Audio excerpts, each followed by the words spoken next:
Place maintenant pour la deuxième partie de cette soirée spéciale législative que vous pouvez suivre sur France 3 Aquitaine et en partenariat avec France Bleu. Place donc à la 6e circonscription de la Gironde. Et avant d'accueillir nos invités sur ce plateau pour ce deuxième débat, décryptage là encore une fois de cette circonscription de Gironde entre Mérignac et Saint-Médard-en-Jalles avec Olivier Prax. La 6e circonscription de la Gironde, c'est elle, située en plein cœur de la métropole bordelaise avec notamment la ville de Mérignac. Elle est composée d'un peu moins de 150 000 habitants pour 107 025 personnes inscrites sur les listes électorales. Sa moyenne d'âge, elle est assez basse, 40,4 ans, quand la moyenne nationale se situe à 41 ans.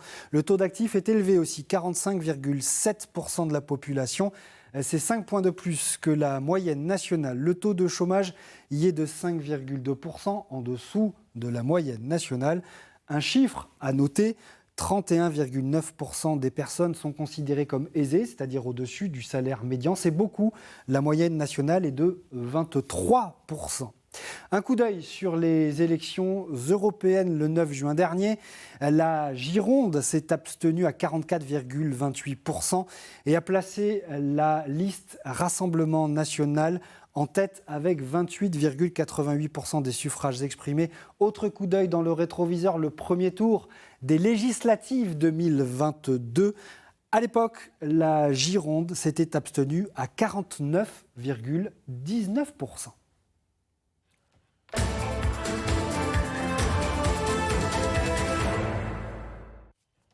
Et à mes côtés pour ce deuxième débat de notre soirée spéciale législative que vous pouvez suivre également en partenariat avec France Bleu, Stéphanie Scocq, justement journaliste à France Bleu Gironde. Bonsoir. Bonsoir Nicolas. Bonsoir. Merci Stéphane d'être sur ce plateau. Alors 4 candidats sont avec nous ce soir. Jimmy Bourlieu, candidat du Rassemblement national. Bonsoir. Bonsoir. Merci d'être là. Face à vous, Guillaume Percher, candidat pour Lutte ouvrière. Bonsoir Monsieur Percher, merci également d'être parmi nous. Éric Pouillat, député sortant Renaissance, majorité présidentielle. Bonsoir, merci. Bonsoir Nicolas.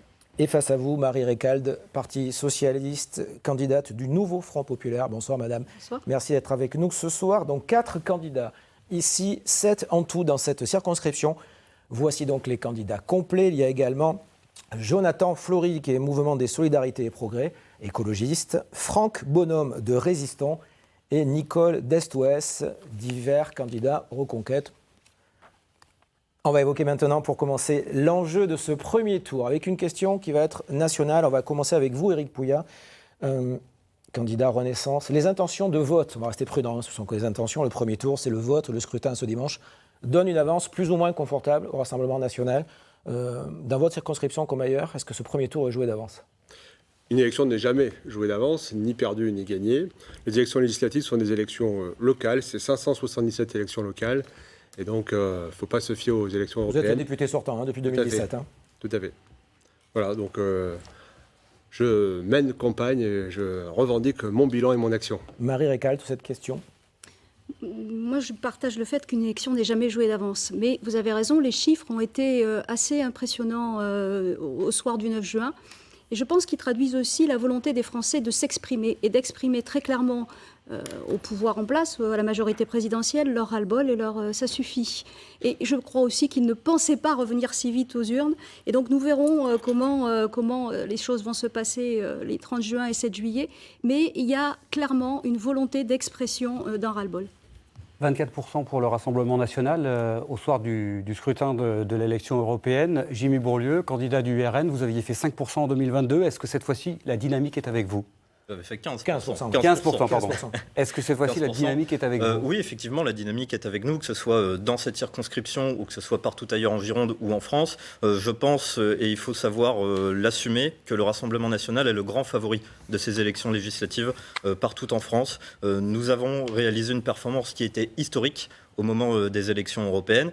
Et ce score très important qui a été obtenu au moment des élections, nous l'avons vu dans les sondages actuels, est en train d'être amplifié par une dynamique, notamment la dynamique de rassemblement que nous avons fait avec le président des Républicains, Éric Ciotti. Je n'ai pas peur de dire que oui, je pense que ce soit ici ou partout ailleurs, nous avons de grandes chances de l'emporter. Guillaume Percher, sur cette question. Moi, je me présente pour le camp des travailleurs. Lutte ouvrière, vous êtes candidat à Lutte ouvrière. Pour le camp des travailleurs. Et pour manifester mon opposition non seulement au RN et au Rassemblement national et à Macron, qui gouvernent ou qui gouverneront pour les intérêts des classes capitalistes, mais aussi pour exprimer notre méfiance vis-à-vis de la gauche qui cherche à revenir au pouvoir. Et là, les travailleurs, on nous donne la parole dans ces élections, eh bien il faut qu'on la prenne pour mettre en avant nos revendications, nos intérêts. Et nous, ce qu'il faut qu'on discute, c'est comment faire augmenter les salaires, comment discuter de l'emploi. C'est la seule perspective et le seul enjeu dans cette élection. Marie Récalde, on se dirige vers une hausse de la participation. On va rester prudent. Hein. Procurations ont explosé, en tout cas, elles ont dépassé le record. Il y a des intentions de vote qui, là, semblent accréditer une participation supérieure à 60%. Pour qui ça va jouer, d'après vous? Alors déjà, est-ce qu'il faut s'en féliciter? Oui, vous allez me dire. En termes civiques, il faut s'en féliciter. Il faut toujours se féliciter pour qui ça va jouer de la participation. Je crois que les Français ont compris que l'heure était grave et qu'ils ont envie de venir l'exprimer. C'est sans doute le sens de ces pronostics de participation très élevés. Bien sûr, il faut s'en réjouir. Le bulletin de vote, c'est l'arme de la démocratie. Et donc, c'est important que les Français viennent voter. De là à dire ce que sera le résultat, on ne peut pas. Il ne faut pas avoir peur des urnes, Éric Pouillard? Jamais. Jamais, sinon il ne faut pas faire de politique. Voilà. Revenir devant les Français est toujours un plaisir, surtout quand on est droit dans ses bottes et fier de son bilan. Moi, je viens comme le candidat du camp républicain. On n'a pas fait d'alliance avec les extrêmes, donc je fais campagne là-dessus et je suis bien accueilli. Est-ce que c'est une élection nationale ou locale? Parce qu'on a quand même le sentiment qu'il y a dans l'opinion publique une volonté que on va dire, le bloc central ne soit pas majoritaire lors de cette législative, tout en restant prudent. Est-ce que vous le vivez comme ça, vous aussi, en disant ça s'annonce compliqué pour vous? C'est une élection nationale par nature, c'est une élection législative. Donc il s'agit de donner une majorité à l'Assemblée, et une majorité pour gouverner. Donc nous avons le choix aujourd'hui entre des majorités composées d'extrêmes et une majorité qui pourrait être républicaine. Marie Récalde, pardonnez, juste cette question, vous avez souri un petit peu, petit rectus, quand Éric Pouillard parlait d'extrême. Est-ce que la gauche fait partie de l'extrême? Le chef de l'État, pardonnez-moi, le chef de l'État a présenté cette élection comme un bloc central et deux extrêmes. Moi, je trouve que le chef de l'État joue avec le feu. Il a une grande responsabilité. Il a découvert le chiffre égal et il met la gauche et la droite et l'extrême droite dans les extrêmes. Bon, aujourd'hui, la ficelle est un peu grosse. Vraiment, on sent un peu de l'agitation, mais vraiment, c'est dangereux de jouer avec le feu ainsi. Et je trouve que c'est pas raisonnable. Jimmy Bourlieu, vous rejetez également cette notion d'extrême? Oui, bien évidemment, nous l'avons toujours rejeté. Ça a toujours été une manière d'essayer de nous discréditer. Là n'est pas le sujet. S'ils veulent nous appeler d'extrême droite, je ne rentrerai pas dans le débat. Ils ont tort, tant pis. La véritable question, et pour répondre à votre question initiale, est-ce que c'est un enjeu local ou un enjeu national? C'est éminemment un enjeu national. Pourquoi? Parce que là, nous avons l'opportunité historique de décider qui sera notre futur Premier ministre. Qui sera notre futur Premier ministre et avec quelle majorité il va pouvoir manœuvrer à la tête de l'État. Évidemment, pour nous, l'enjeu, c'est d'avoir une majorité absolue à l'Assemblée nationale. C'est d'ailleurs pourquoi nous menons une campagne très active sur le terrain. Et je pense que nous avons de grandes chances d'obtenir cette majorité absolue, parce que ce que nous ressentons sur le terrain, c'est que les gens qui ont voté pour nous aux élections européennes comptent revoter pour nous. Et on voit aussi beaucoup de personnes qui n'ont pas voté pour nous. Juste une question là-dessus. Vous confirmez, pardonnez-moi, qu'au niveau, si vous n'avez pas de majorité absolue, comme l'a dit Jordan Bardella, vous ne serez pas au gouvernement, vous ne gouvernerez pas. C'est soit la majorité absolue ou rien pour l'Assemblée nationale, en fait. Bien évidemment, parce que... La majorité relative ne vous intéresse pas. Oui, ça ne nous intéresse pas du tout, parce que notre objectif, c'est de pouvoir appliquer le programme du Rassemblement national. Si nous n'avons pas la majorité absolue, effectivement, nous refuserons le poste de Premier ministre, parce que ça n'a aucun intérêt de prendre ce poste pour avoir une motion de censure votée sous 15 jours. Éric Pouillard, sur cette question, le Rassemblement national qui refuserait de gouverner s'il n'obtient pas la majorité absolue, qu'est-ce que vous... Je dis trop facile. C'est-à-dire que si je n'ai pas les pleins pouvoirs, je ne viens pas. Donc c'est oser être devant les Français, assumer le pouvoir, c'est aussi l'assumer dans des conditions difficiles. Nous l'avons fait pendant 2 ans. Pendant 2 ans, nous avons eu les Insoumis qui ont perturbé l'Assemblée, qui nous ont insultés, qui ont braillé, qui ont perturbé le fonctionnement même de nos institutions, en dehors de l'Assemblée, devant l'Assemblée, et qui ont même sali l'Assemblée. Hein, les portes ont été dégradées, etc. Enfin, nous avons pendant 2 ans ces personnes qui sont aussi aujourd'hui vos alliés, Mme Récalde. Et notamment aussi la question, moi je pense que c'est une élection nationale, mais on élit un député localement et ça a des conséquences locales. Par exemple, qu'est-ce que vont penser demain quand on lit le programme du Front populaire un député Front populaire sur la question du GPSO, sur la question de l'industrie, sur l'industrie militaire. Voilà. Et moi je sais déjà ce qui est dans votre programme. Ou alors vous n'appliquez pas votre programme. Juste, on va poser la question à Guillaume Perchet après, mais juste là-dessus, est-ce que Le problème du nouveau Front populaire, est-ce que ce n'est pas la France insoumise? Le nouveau Front Ou est-ce que populaire- c'est la France insoumise? Le nouveau Front populaire, c'est un rassemblement de femmes et d'hommes, de citoyens, au-delà des partis politiques. Rassemblement de la gauche, effectivement, mais au-delà du mouvement associatif, de mouvements populaires, de l'éducation populaire, de mouvements culturels. C'est le rassemblement de ceux qui ne veulent pas que ça dure et surtout qui ne veulent pas que le Rassemblement national arrive au pouvoir. Monsieur Percher, oui, on a l'impression d'avoir 3 blocs. Vous avez 3 blocs en face de vous. Eh ben moi, je pense qu'il y a 2 blocs, en fait, dans ces élections. Il y a le camp des travailleurs et de l'autre côté, il y a le camp des partis qui veulent aller gérer le système capitaliste pour le compte de la classe capitaliste. Tous ces partis, on les a déjà vus au pouvoir et on sait à la fin que c'est la même politique qui passe. Et même le RN, déjà, il commence à retourner sa veste et à faire des offres de services au patronat et à vider son programme de toute mesure envers les classes populaires. Alors moi, je crois qu'il n'y aura pas de sauveur suprême dans ces élections. Le prochain gouvernement, il sera contre nous et il faudra, quoi qu'on en fasse, qu'on aille se battre tous collectivement pour défendre nos intérêts de travailleurs. Et donc moi j'en appelle à un vote de conscience, la conscience que les travailleurs, on doit défendre nos intérêts de travailleurs dans ces élections en votant pour lutte ouvrière et se préparer ensuite à se battre pour se défendre contre le prochain gouvernement, quel qu'il soit. Avant d'évoquer les questions locales de votre circonscription, la 6e, juste une question sur la retraite. Jordan Bardella, tête de liste au Rassemblement national, en tout cas président du Rassemblement national, a un petit peu la cacophonie sur l'âge de départ à la retraite. Il y a eu 60 ans, maintenant c'est plus 66. Jamie Bourlieu, sur cette position, on va poser la question à vous 4 sur le plateau. On connaît le problème en France des retraites. Il y a un problème économique, il y a un problème de génération. Il a mis un petit peu le feu au pays, si vous me pardonnez l'expression, à l'automne, ce problème des retraites. Aujourd'hui, quelle est la ligne du Rassemblement national sur cette question des retraites?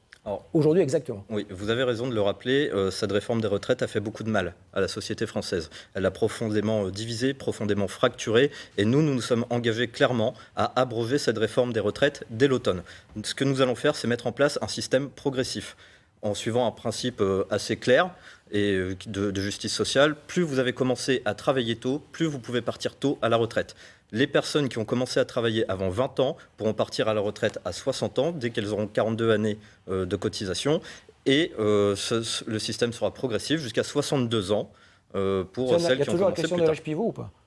Oui, l'âge pivot, c'est 60 ans pour ceux qui ont commencé tôt. Il y a toujours l'âge pivot. Vous le confirmez, le Rassemblement national a toujours un âge pivot pour partir à la retraite. Oui, 60 ans pour les carrières longues, 62 ans pour les carrières plus courtes. On voit c'est en 2 temps.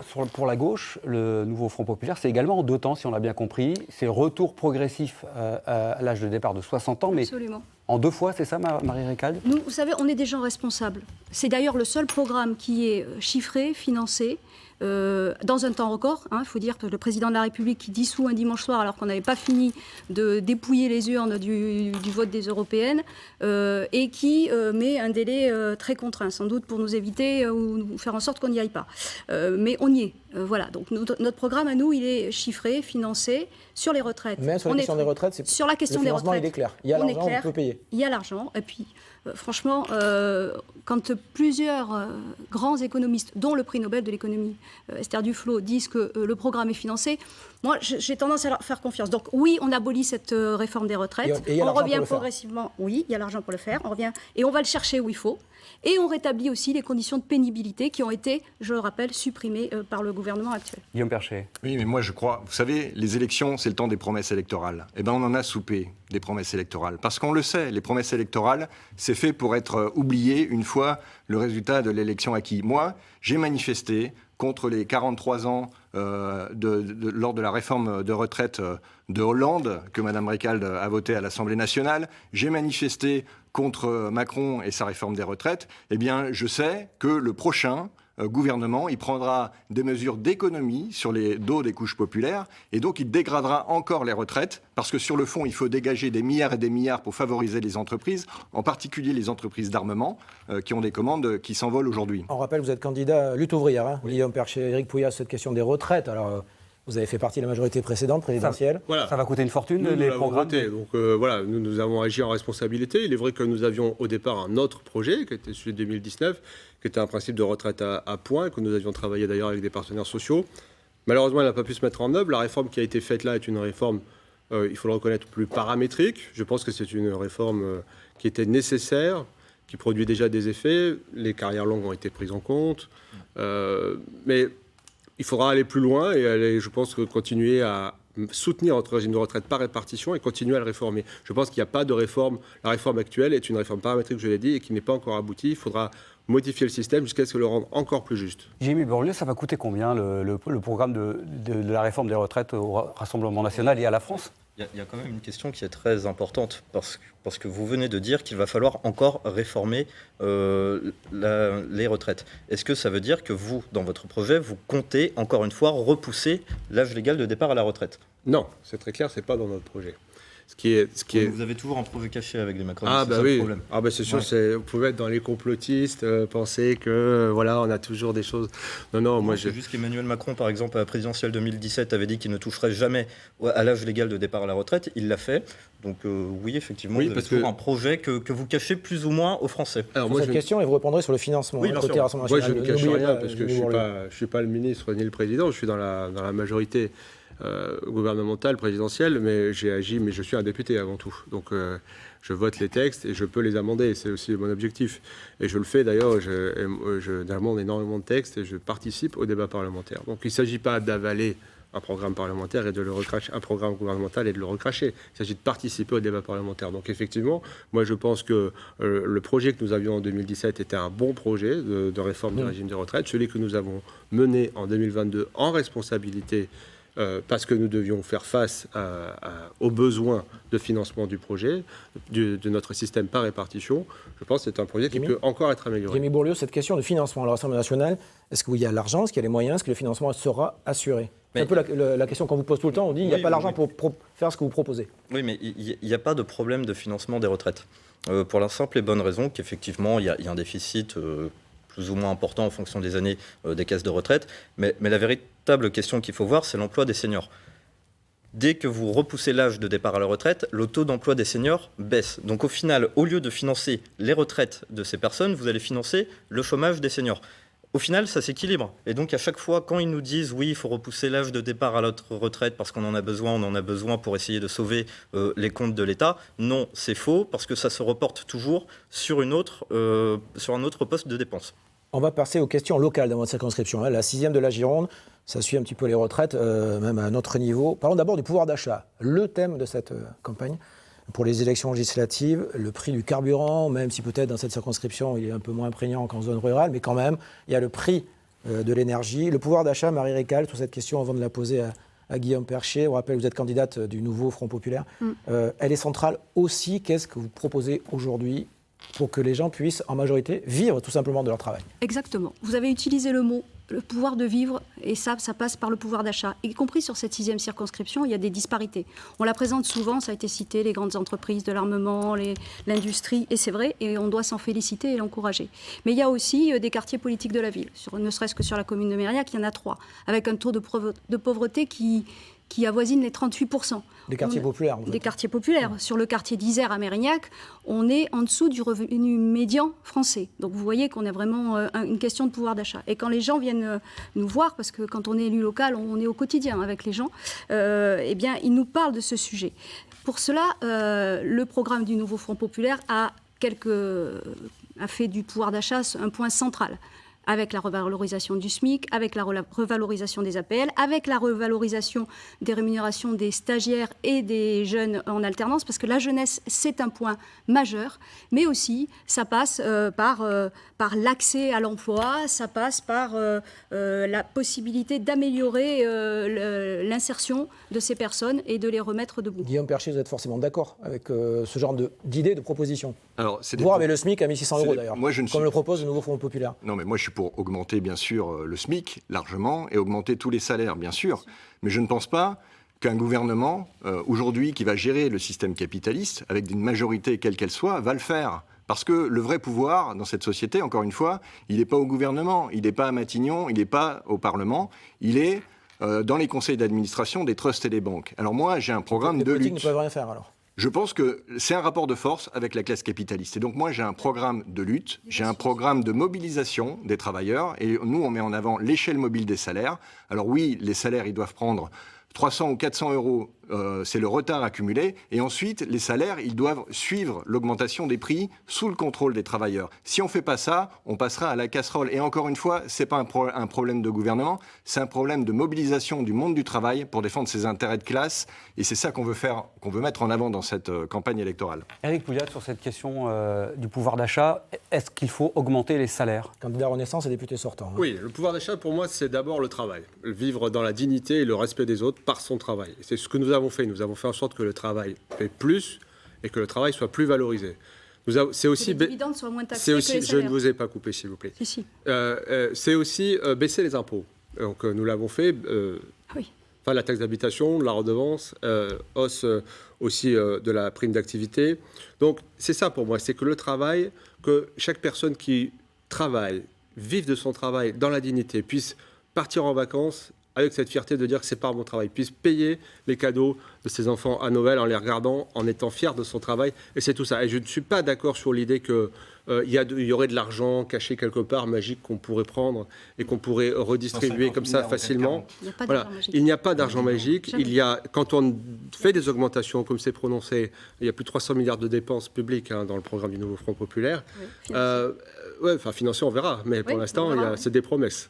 C'est pas des promesses. Tout ça fait que vous prenez bien l'argent quelque part. Et à la fin, vous allez le prendre à qui ? Vous allez le prendre à ceux qui travaillent.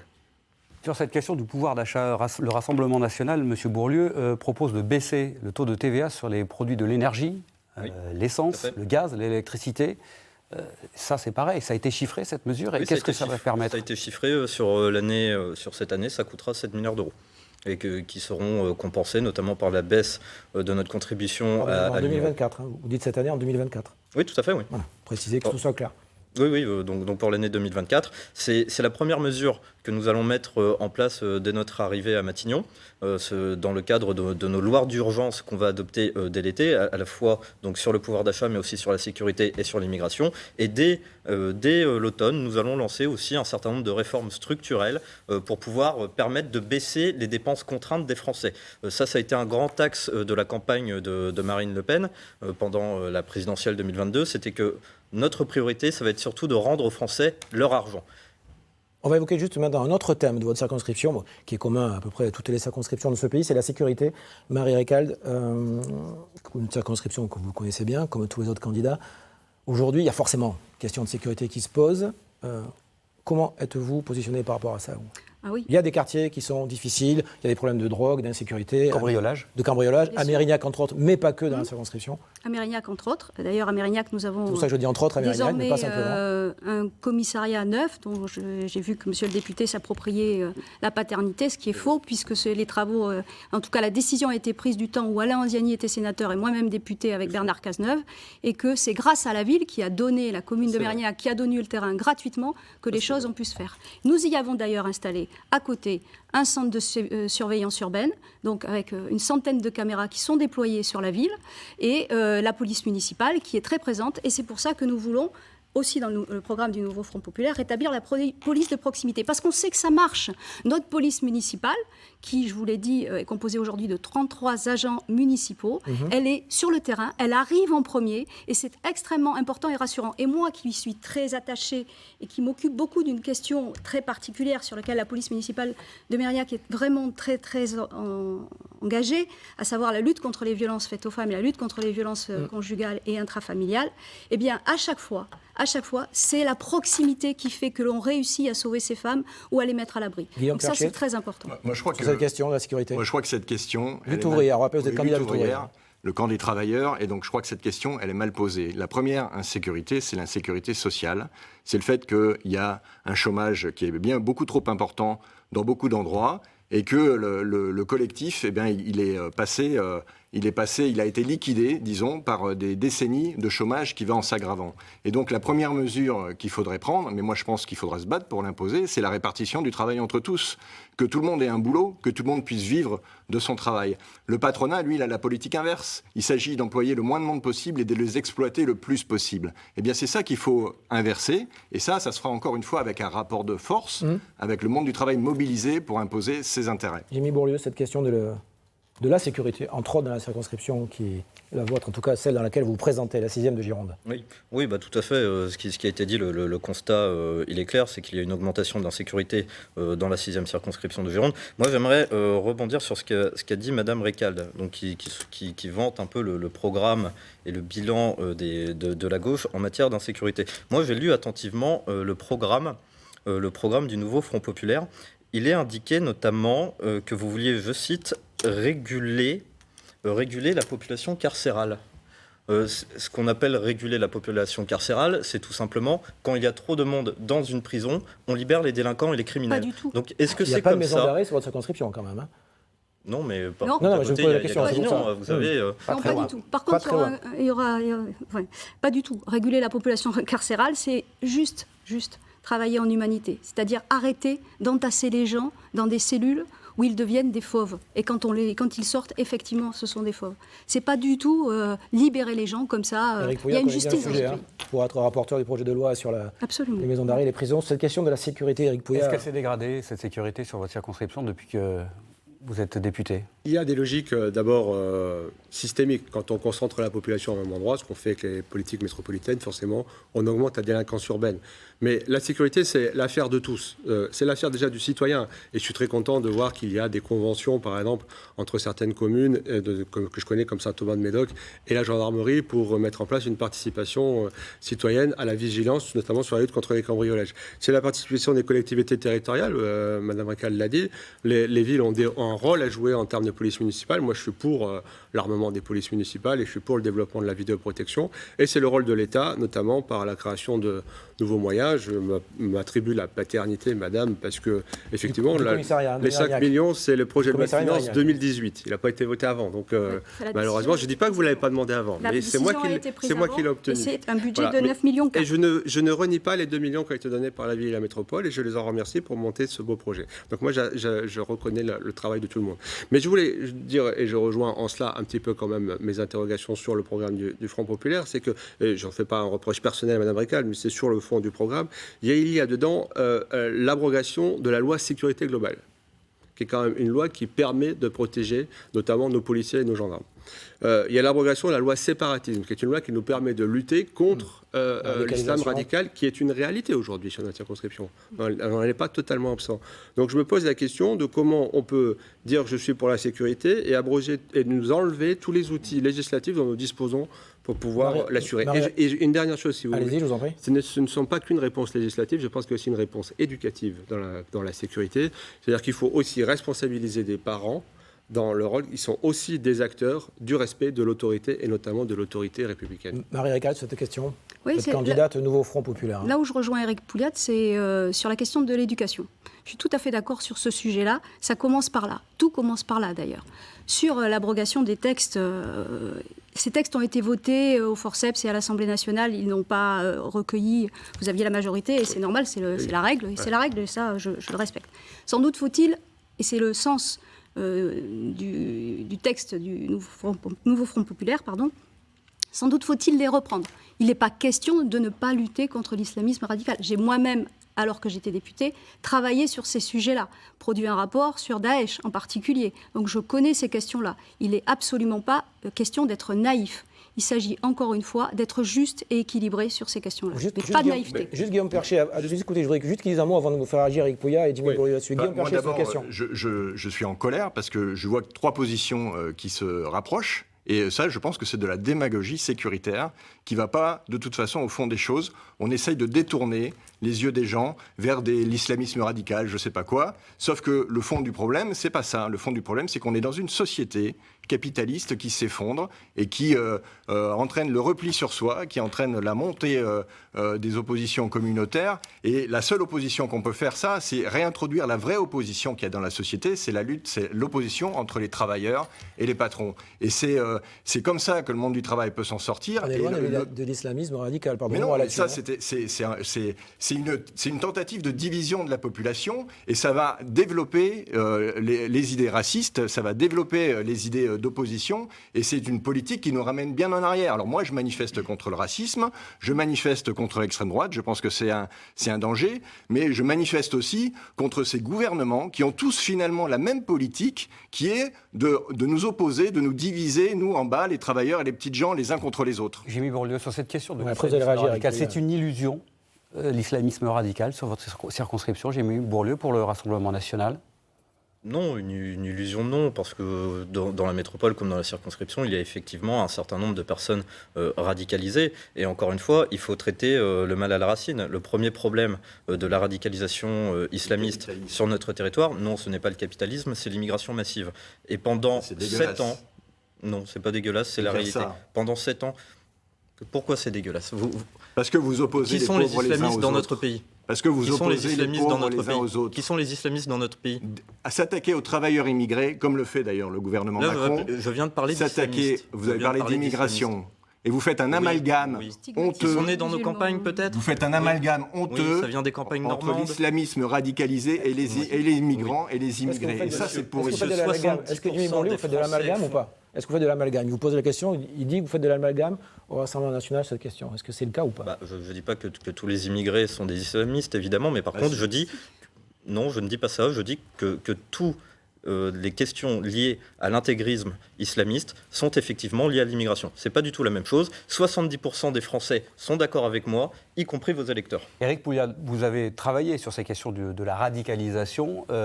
Pour vous, le candidat Renaissance, comment vous envisagez de continuer ce travail de terrain? J'ai effectivement fait un rapport sur la radicalisation dans les services publics et je suis membre du conseil scientifique sur les processus de radicalisation qui ne concernent pas d'ailleurs que l'islam politique, tout la radicalisation, mais c'est essentiellement celle-ci qui est concernée. Non, je pense qu'il faut se donner les moyens et c'est ce que nous avons fait dans la loi séparatisme.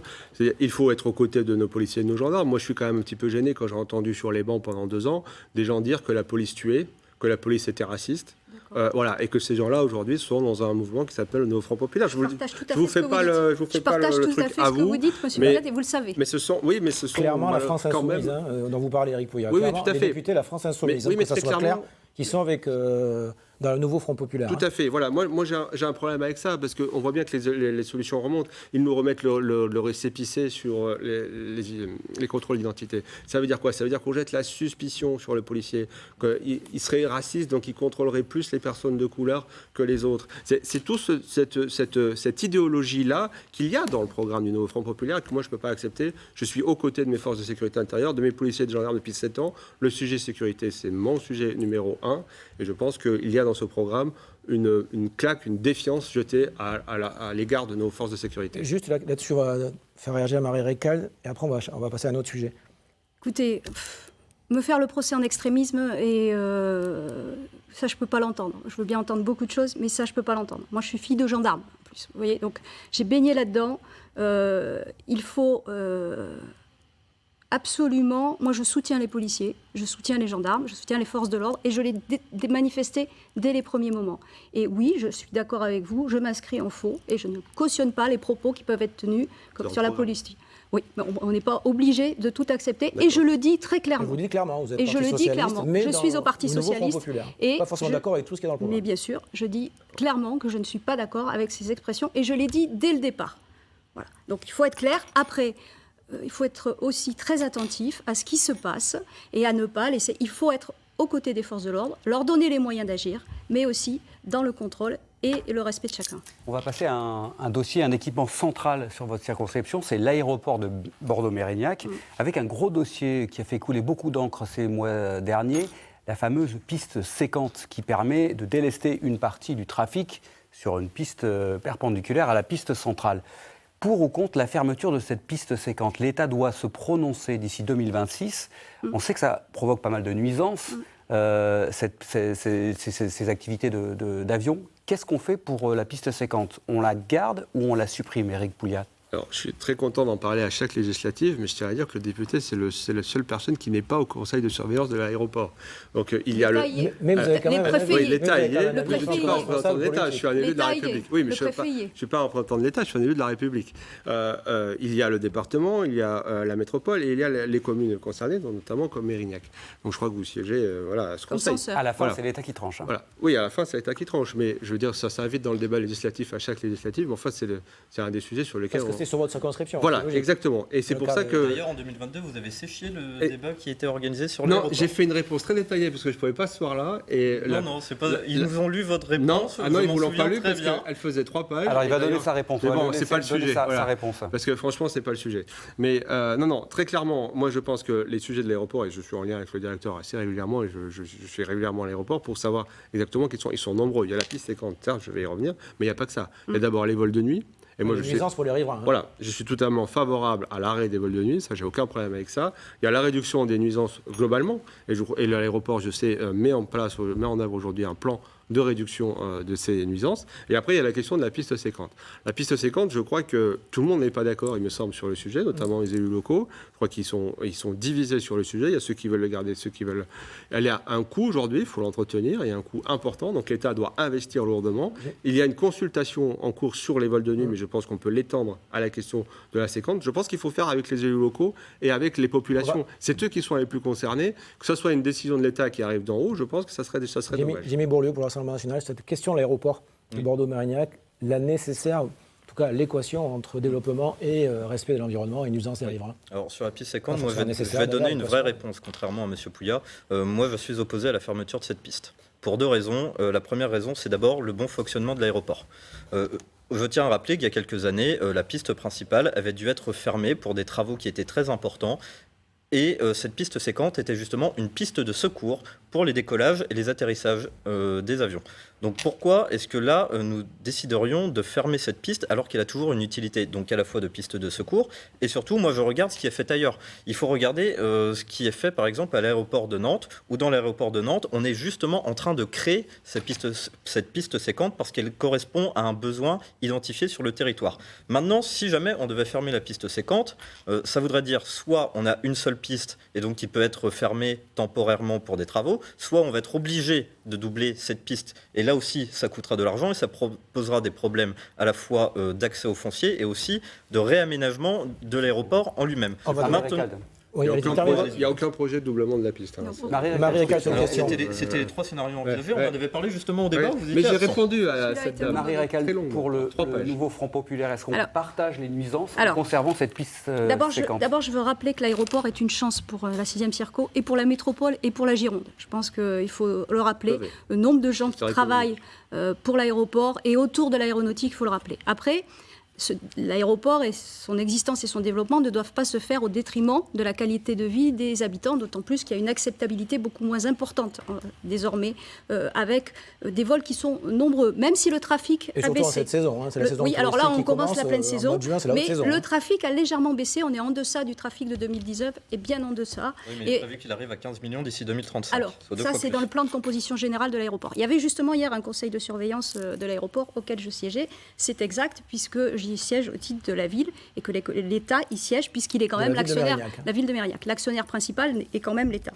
Le sujet est sensible et c'est normal. Je reviens 2 minutes et je finirai par la piste séquente sur les vols de nuit. Oui, mais c'est un sujet quand même important pour nous tous.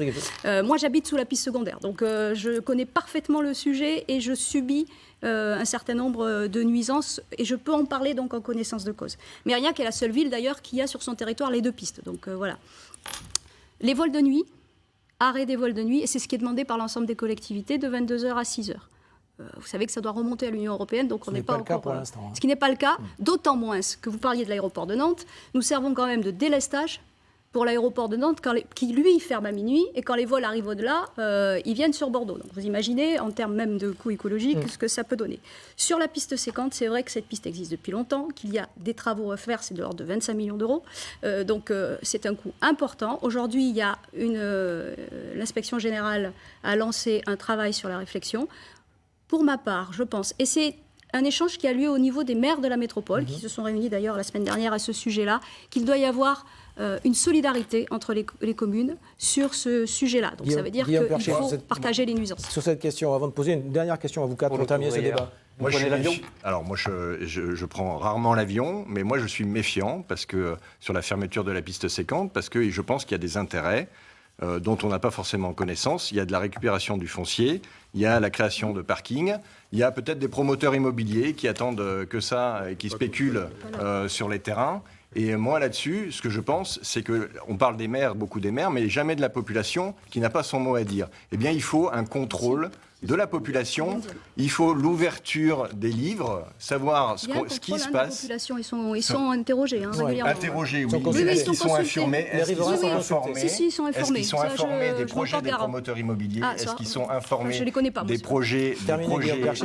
Bien, donc moi, je pense que la base dans cette société, ce qu'il faut obtenir, c'est la publicité sur ce qui se passe dans les conseils d'administration des entreprises pour que tout le monde soit au courant. Et ça, c'est le début du contrôle, c'est le début de la démocratie directe. Mais ça, encore une fois, je pense qu'il faudrait qu'on se batte pour l'avoir. Alors, une dernière question pour terminer cette émission.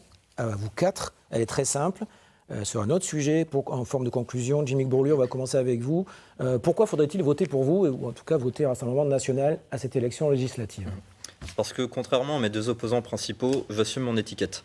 Je suis le candidat de Jordan Bardella. Mon objectif, c'est d'envoyer Jordan Bardella à Matignon.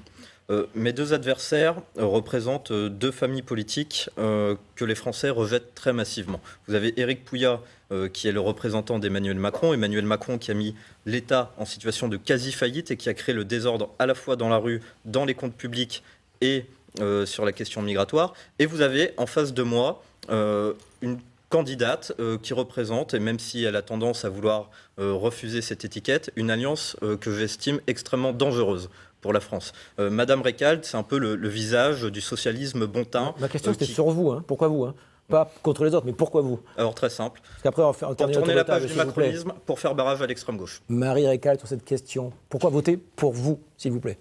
Moi, je suis une élue locale de longue date. Je connais le terrain, je connais la réalité de la vie des citoyens. Je sais ce que c'est que d'être touché par la grêle, de devoir reloger des gens dans la nuit parce qu'il y a eu un incendie, d'aider les associations, d'aider une famille à rentrer en EHPAD.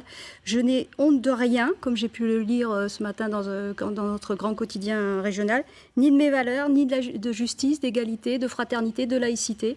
Et j'ai un parcours et mon histoire dont je suis fière. Et si vous votez pour moi, vous enverrez à l'Assemblée nationale une députée qui a de l'expérience et qui défendra un projet basé sur la réponse aux angoisses des Françaises et des Français, avec une réponse sans bouc émissaire facile, avec une réponse à leurs besoins du quotidien. Guillaume Perchet pour Lutte ouvrière, pourquoi voterait-on pour vous? Alors déjà, moi, ce que je veux dire, c'est que les travailleurs qui votent pour Macron ou pour le RN, ils se tirent une balle dans le pied parce qu'ils votent pour leur patron, pour leur pire ennemi, c'est-à-dire ceux qui font profession de diviser le monde du travail et d'opposer les travailleurs entre travailleurs immigrés et travailleurs pas immigrés. Si on est divisé, on ne pourra jamais se battre. Alors pourquoi il faut voter pour moi ? Il faut voter pour moi pour s'exprimer contre le RN et contre Macron et pour exprimer aussi une méfiance vis-à-vis des partis de gauche qui là se sont unis pour sauver leur poste à l'Assemblée, mais qu'on a vu au pouvoir moult fois et qui n'ont jamais rien changé. Le vrai pouvoir, je l'ai déjà dit dans cette société, il est dans les conseils d'administration. Eh bien, pour les travailleurs, il n'y aura pas de sauveur suprême. Il faut qu'on compte sur nos luttes, il faut qu'on compte sur nos mobilisations collectives pour défendre nos intérêts.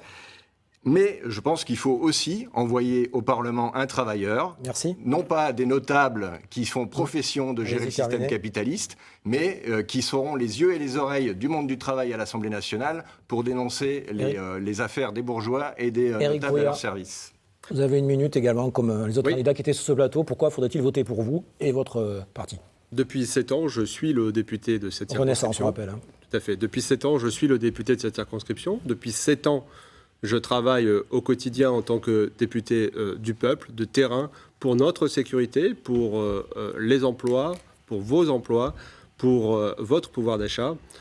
Mon bilan, j'en suis très fier et il est supérieur à mes prédécesseurs. Depuis 7 ans, je suis aux côtés des habitants. Alors dimanche, oui, je serai le candidat du républicain, du Front républicain. Dimanche, je serai celui qui a refusé la compromission avec les extrêmes. Dimanche, faites le choix de la République. Dimanche, votons tous ensemble pour la République. Et on rappelle, vous êtes candidats tous les 4 donc à ces élections législatives. Premier tour ce dimanche 30 juin, deuxième tour dimanche 7 juillet. C'est la fin de ce débat. Merci beaucoup, madame et messieurs, d'avoir été des nôtres aujourd'hui pour cette soirée spéciale sur France 3 Aquitaine, spéciale élection législative en partenariat avec France Bleu. Merci Stéphane Escock, journaliste à France Bleu Gironde. Merci Nicolas, merci d'avoir à vous. été avec nous aujourd'hui. On rappelle bien évidemment que les élections législatives et la campagne électorale continuent dans nos différentes éditions et dimanche soir lors d'une grande soirée spéciale sur France 3 Aquitaine à partir de 19h55. Merci, belle fin de soirée sur France 3. Merci.